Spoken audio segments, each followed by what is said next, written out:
This playthrough is rated M for mature. Greetings and salutation, viewers. Vauldemare back here with another episode of Middle-earth Shadow of Mordor. In the final episode of Middle-earth, we shall take on Mordor itself. But before we do that, let's finish up a few things. I've already done all the everything that you can be done, all the artifacts, runes, all the quests to unlock. Well, actually, it doesn't really unlock. All doing the sword quests and dagger quests, all that does gives you experience and money to buy stuff like that. But I've done them all. I don't have everything unlocked, unfortunately, because that would mean a lot more grinding for experience. I mean, it would help, but I don't think I'll need it because the game hasn't been that hard for me for the most part. I mean, yeah, this would definitely help for the finale, but I think I can leave well enough, be fine. But anyway, I bought well, at least with the attributes, I've been able to buy everything, unlocked all the abilities of all the weapons. Basically, you can do cool things if you press the L3 or L3 and R3 switches with certain weapons. So that's pretty cool. All my max focus is healed up. All my rune slots are open. Finished all the progression. The only thing I'm missing is I think just the main mission for the most part. Yeah, main mission is the only thing left, so that's it. Let's do some appendices and then we'll go to the end. I don't think I'll be able to read all of them, unfortunately, but I'll read some of them. Hirgon of Tarnis. We should have read about him a long time ago. Hirgon of Tarnis was a ranger stationed on the Black Gate. Hirgon served the guard faithfully and fell in love with an outcast woman, Erin, and deserted risking execution for leaving his post. Love prevailed. The two were married, and Hirgon lived amongst the outcast people who feared and hated his kind. When the Uruks invaded Undine, Hirgon's skills proved invaluable, and the outcast often deferred his experience. He was unable to stop his beloved wife from being captured by the Uruks and seeks desperately to rescue her, which he does, and they basically get off scot-free for the most part. Ioreth. Your wife, former wife. Ioreth was Talion's wife, Uriel's mother, and Halas's daughter. She was born and raised in Minas Tirith, where her father was a guard at the citadel. When she was 19, she and Talon fled Gondor together to build a new life on the frontier of the kingdom. She was killed along with her family by the Black Hand when Sauron returned to Mordor. We shall avenge you, my dear. Uriel, our son. Uriel was Talion and Ioreth's son. Born and raised on the Black Gate, Uriel was nothing more than to be a ranger like his father and his grandfather before him. It was not to be. He was killed along with his parents by the Black Hand. We will avenge you, my son. Rangers of the Black Gate. Gondor controlled the Black Gate of over 2 millennia after Sauron's defeat, with the Rangers keeping watch over Mordor. The Rangers supervised the building of the Towers of the Teeth, standing guard over the Gondorian prisoners who had later escaped into Undine and settled there. Over the centuries, the Rangers suffered greatly, their numbers whittled down by the Great Plague and an invasion by the Easterlings. Eventually, a small but hardened crew stood to man the watch, a brave few who were quickly overwhelmed when Sauron returned. I wonder if that's where the George R. R. Martin got the idea for the wall in Game of Thrones. Probably. Wraiths. These are many restless spirits within Middle-earth who have not been able to find peace in death. Wights, wraiths, and ghosts of terror. Sauron the Necromancer calls to them all within the borders of Mordor. Should he rebuild his power and be able to command this lost army of the dead, he'll be unstoppable. Although in the Lord of the Rings movie, Aragorn ends up commanding an army of the dead to help him fight Mordor. Well, not Mordor itself, but the war before they get to Mordor. Uruks, the great orcs. The Uruk is the elite of all the orc breeds. They are grown in huge vats, its leadership cast and are taller, stronger, and better able to withstand daylight and more ill-tempered than the other lesser orcs. They are captains and commanders, bred for war and determined to take back their homeland for the Dark Lord Sauron. They impose their will with brute force. They hate beautiful things and will not bend to any fears, revel in slaughter, and enslave any who stand in their path. They are certain their Dark Lord is returned to lead them to their destiny as the rulers of Middle-earth. Whew, there's a lot of stuff I haven't read. So you got Ratbag, he got killed off screen. Uruk Captains. Uruk Captains oversee Sauron's army. They enforce construction and demolition projects, craft battle plans, and administer discipline to their underlings. The Uruk hierarchy is combative. Captains win their place by slaughtering those above them and keep power by destroying underlings who might oppose them. This ensures endless competition among the Uruks, and winning the ranks of captains means Uruk is one of the strongest, deadliest, and most devious of their kind. As a measure of their status, captains often carry the best weapons and armor, pride from the corpses of the foes they have killed, and bear the scars from the battles they have fought.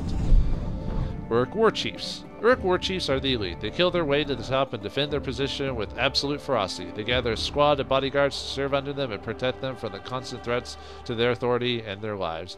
These bodyguards are loyal as long as they fear their master and will defend him, but the war chief is always on guard against the knife in the back. As such, war chiefs generally avoid being seen and only emerge after being drawn out into combat by a powerful foe. To refuse combat from such a foe would be a sign of weakness and spell doom for a war chief. See, we already got the Sawbones. Executioners. Brutal executioners serve to keep Uruk society from crumbling into an endless spiral of revenge, murder, and slaughter for slaughter's sake. The Uruks have few rules and fewer punishments to enforce their bloody sense of order. When the executioner is called to settle a dispute, heads roll, and the matter is concluded. In Mordor, the executioners have expanded roles to include the punishing of unruly creatures and slaves. They excel in administering discipline, and their lessons never need be repeated. Trainers. Uruk trainers can often be found in the arenas their kind called the Proving Grounds. They are responsible for preparing their charges for war, teaching them where to stand and how to march, how to hold their weapons, and most importantly, where to stick them. They are the loudest of their kind and incapable of accepting weakness in their underlings. Mordor's conquest has provided the trainers with a near-endless supply of slaves to serve as practice dummies, and the Proving Grounds are littered with corpses. The Uruk war machine grows ever stronger under the trainers' watchful eye. Whew, there's a lot of stuff we've kind of missed.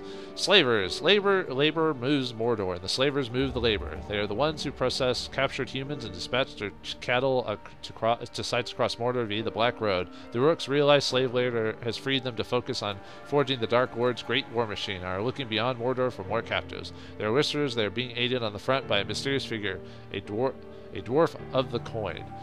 That I'm not familiar with. That might be more in the books or the appendices or something like that. Ariel. Oh yeah, we missed reading hers earlier. Ariel, the hottie with a body. I mean, the respected princess of a society that's surviving the Uruks. Yes, is the daughter of Lady Marwyn, Queen of the Shore. As an infant, she was the only survivor of her trading ship, which fell prey to the raids of the tribesmen. Queen Marwyn adopted the infant as a daughter, and she is now the first in line for the throne. No one questions Ariel's authority. She grew up quickly amongst the tribesmen and has taken their values around. A tough warrior, she is resourceful and honorable to a fault. She has never surrendered in battle, even when it cost those following her their life. Yeah, well, we've already seen that before. So you already done that. Slaves. The Uruks are building Sauron's war machine on the backs of conquered and enslaved humans. A burgeoning slave trade exists throughout Mordor, and newly captured slaves sent to Tharband and then shipped out via great beasts. Throughout Mordor, slaves are working in foundries and mills, growing food for the Uruks and suffering on poles as object lessons in obedience. A slave's life consists of toil and beatings. This is a new Mordor, and human slaves are making it a reality, but the Gravewalker has brought a small glimmer of hope back into their lives. Not for long. We already read about Count Mordor, Lady Marwyn. The Hammer of Sauron, who's dead now. The Hammer was once a man, a stretcher bearer for Gondor, dedicated to retrieving the wounded. Wow, what a step up, dude. His life changed in the slips of Mount Doom when he retrieved Sauron's mace after the Dark Lord fell. When he took up the weapon of Sauron, he realized that his life had been wasted in saving others who had sought glory in war. If men wished to die gloriously in battle, he would grant them their wish with pleasure. He became doomed to a bloodlust that would never be sated. He has waited millennia for the Dark Lord's return to Mordor, and now his purpose has been revealed to him. And he got killed for that. Man, he must have gotten cursed by the mace. The Tower of Sauron. The Tower of Sauron, as the tower's evil has grown, so is his stature. He is trapped inside armor that will not grow with him. His agony is exquisite. He was once a Númenorian, and as he can recall, he either built a tower or was locked inside one. His appearance is horrific. To stand near him is to feel the revulsion he feels for himself. Even his fellow captains despise the tower, although they have come to rely on his great corrupting evil. His propensity for slaughter is unmatched. He makes his victims feel his pain, and he revels in it. That isn't the Sauron, by the way. The Black Hand is Sauron, the one we've been trying to find. The Black Hand is the greatest and most feared of the Black Captains. His mere presence on the battlefield spreads terror amongst his foes and servants alike. Some say he was once a great king from the east who brought Sauron the heads of two Ishari as gifts. Others say that he returned across the seas with Sauron after the fall of Númenor. Still, others claim that he is the Dark Lord himself, once again taking fair form within Mordor. There are many stories of his origin. All of them are lies. The only things which are certain is that he is the master of deceit and that he serves as Dark Lord with absolute loyalty. I think he's the one who actually corrupted Celebrimbor, not Sauron himself, but I could be wrong. Talons of the Black Hand. The Talons are the elite personal guard of the Black Hands of Sauron. The Black Hand was schooled in sorcerer arts at the side of the Necromancer, and he personally draws forth the Talons from their spawning vats of Barad-dûr. They are tested in battle immediately after they are dragged screaming into the world of anger hatred and fury. There are always 5 Talons, and whenever one falls in battle, his body is returned to the vats, where his death can feed the creation of its successor. If his corpse cannot be successfully carried back to Barad-dûr, then the remaining Talons are sacrificed instead. Wow. Sauron himself. Sauron, the Dark Lord Sauron, claims Middle-earth as his rightful domain. Only he has the power to bring order and halt the steady decline of this world, since it was abandoned by the Valar, which are angels. To preserve the world, he convinced the elf lord Celebrimbor to work with him on the Ring of Power before forging the One Ring as the master of all others. He was betrayed when Celebrimbor forged 3 elven rings in secret, except he betrayed Celebrimbor. Never mind. In his rage, he dragged Celebrimbor back to Mordor to make him reveal the location of these rings and to perfect the one, only to be betrayed again. Recently, he has been defeated by the White Council in Dol Guldur and driven back to Mordor, but he is determined that this shall be his final defeat. From here in Mordor, he will reforge his strength to conquer Middle-earth, for there are none with the power to oppose him. And I think we get the rest of these from the end of the game. I could read the lore. I think I'll leave that alone. Something for you guys to play or read if you decide to play the game. So, besides, we wasted too much time already. Time to finish this game. Might make it a long episode or a two-parter, depending on how I'm feeling. So, all right, let's do it. Let's finish this game. Your foes await your command. The time has come to launch your assault against the Black Hand. Go, Tabian. Go, Celebrimbor. We wish to thank you for coming to our aid, Captain. Aye. Never realized my smuggling could be so appreciated by the Queen. Lady. They're here. Orcs. Oh, they make bad passengers. I've carried worse. Lady.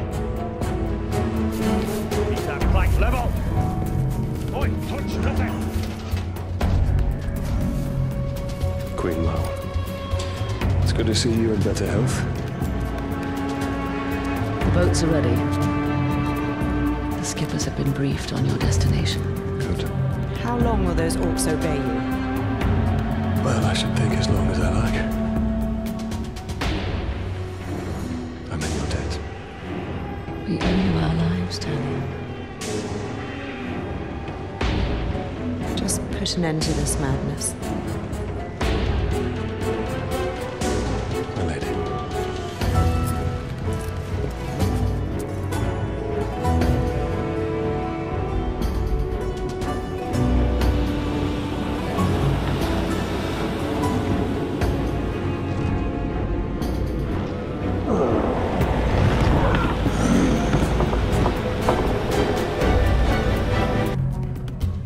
Well, we know the madness doesn't get put in because if this is supposed to be kind of based around the books, it doesn't happen for quite a bit longer because this takes place before the Lord of the Rings story officially, the one with the Fellowship and all that. Now, obviously, they got to do something to make it make sense of the story without it like breaking the plot. All right, lab bag.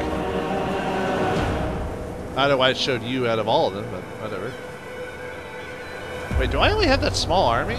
I thought I had like 5 war chiefs or whatnot. Seize your bounty!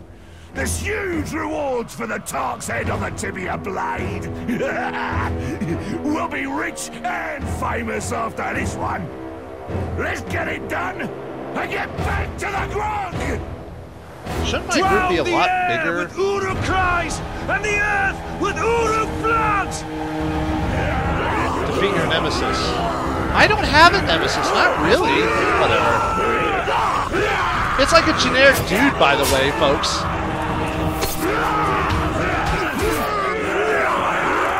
Seriously, he's generic.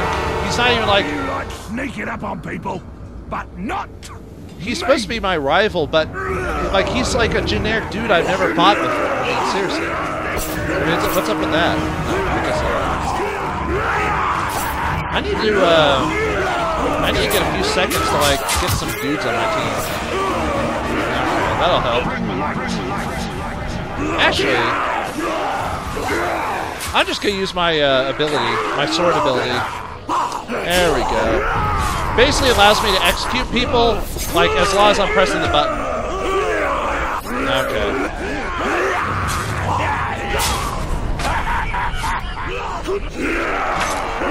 I just gotta keep pressing the button till my timer runs out. Did it run out? I think it did.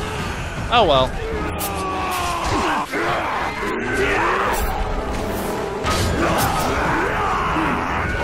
Alright, let them fight amongst themselves. Alright. Oh, wait. Oh, come on!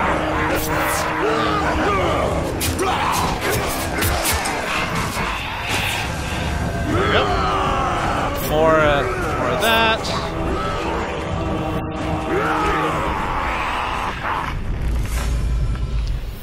Alright, let's take out some dudes while we're waiting.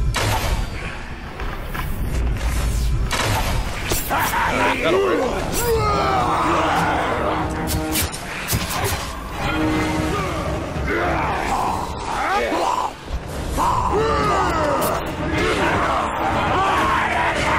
I gotta be careful about I really wish the game wouldn't like auto hit your own corrupted dudes, you know.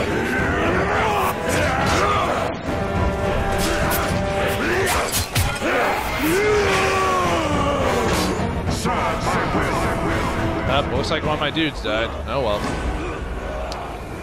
I need to kill this guy quickly because my life is slowly, you know.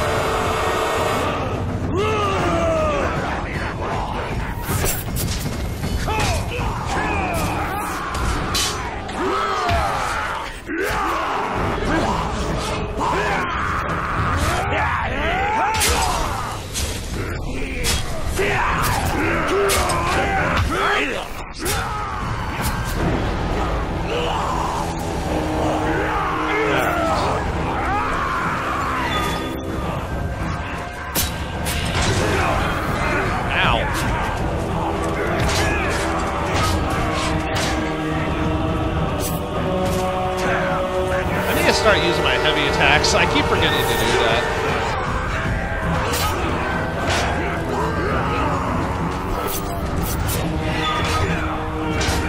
Come on.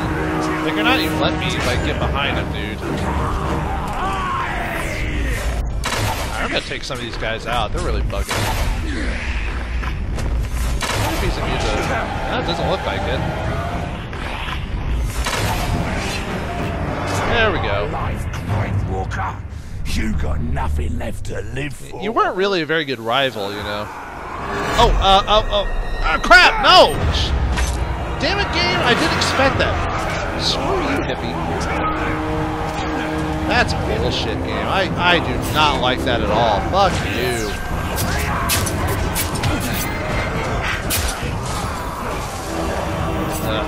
Goddamn game.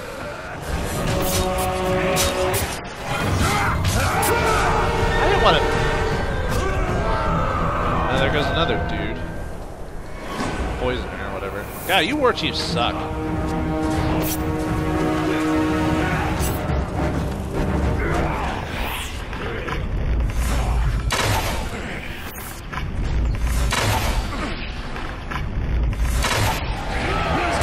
I should help with that.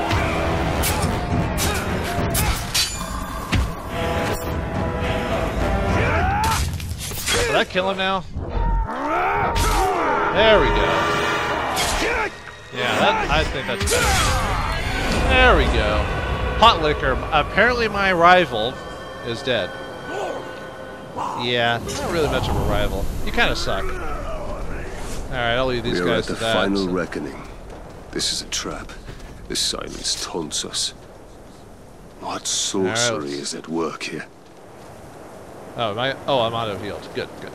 I was about to say, oh, this is going to be bad if I'm not auto-healed. We'll be fine.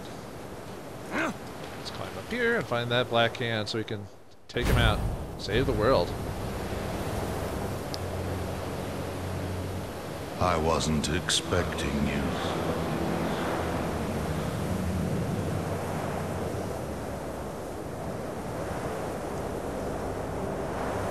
I hope my soldiers gave you a warm welcome. Where are you? Show yourself! This is the work of the tower. The Black Hand went looking for It will give me great pleasure to take you myself.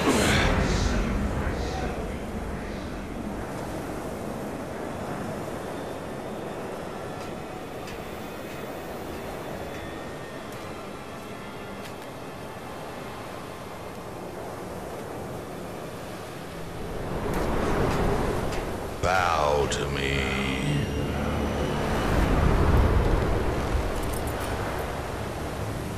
And I will deliver you to the Dark Lord, unspoiled. We bow to no one. The Dark Lord forgives you, Celebrimbor. Return to him and cast off this human corpse. Stand up and fight. There's no need, Ranger. Celebrimbor is your curse.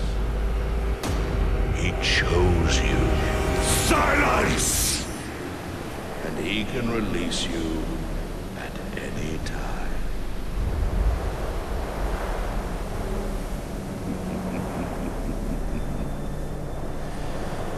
Yes, that's all you are, Ranger. A vessel for the Ringmaker.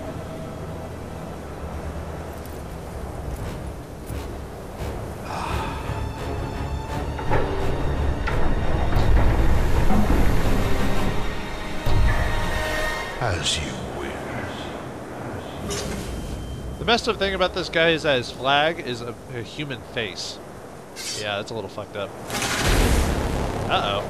But stealth... Oh, okay. What joy it is to fight such pain, such a broken mind. Alright, can we stealth drain the Black Captain, or are we forced to be dealt a tremendous blow, forever losing to the town of Mordor? Well, find out next time what happens to Tavion and Celebrimbor in the true finale of Middle-earth, Shadow of Mordor. Thanks for watching, hope you enjoyed, and I'll see you next time.